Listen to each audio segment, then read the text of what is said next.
Have you ever realized how much your communication changes depending on who you're talking to, like a professor, a boss, or even a difficult coworker? This course has helped me realize that leadership isn't just about a title, it's how we communicate every day. For this speech, the first question that I chose is, what types of power do you have as a student, and how does that source of power influence communication with other students, professors, and administrators?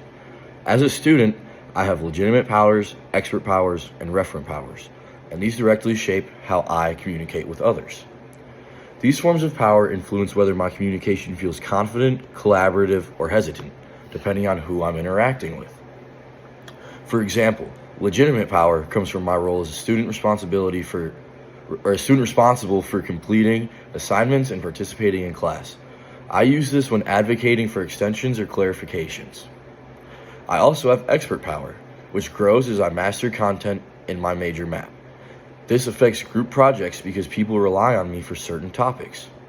Finally, I have referent power, which comes from how well I build relationships with classmates, making cooperation easier.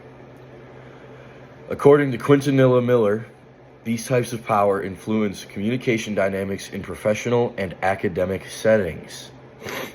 Overall, these power sources shape how I talk to professors, collaborate with peers, and navigate the university system as a whole. The second question I chose is, have you ever worked with a difficult person? How did you communicate with this person, and how would you change your communication now? And obviously, yes, I've worked with difficult people. And this course has changed how I now understand those interactions. Leadership and communication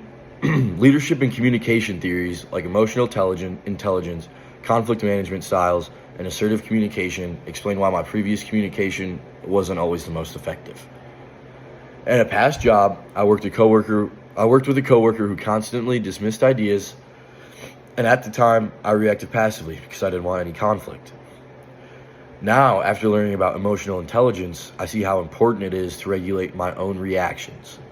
Using collaborative conflict management style, this would help me work with them instead of avoiding issues.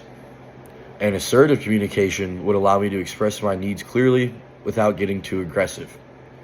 As our textbook explains, these tools improve workplace relationships and productivity.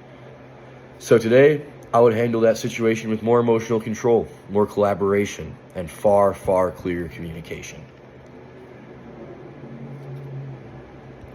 In both academic and workplace experiences, communication and leadership theories help me understand people and respond more effectively, whether it's recognizing my power as a student or managing a difficult coworker.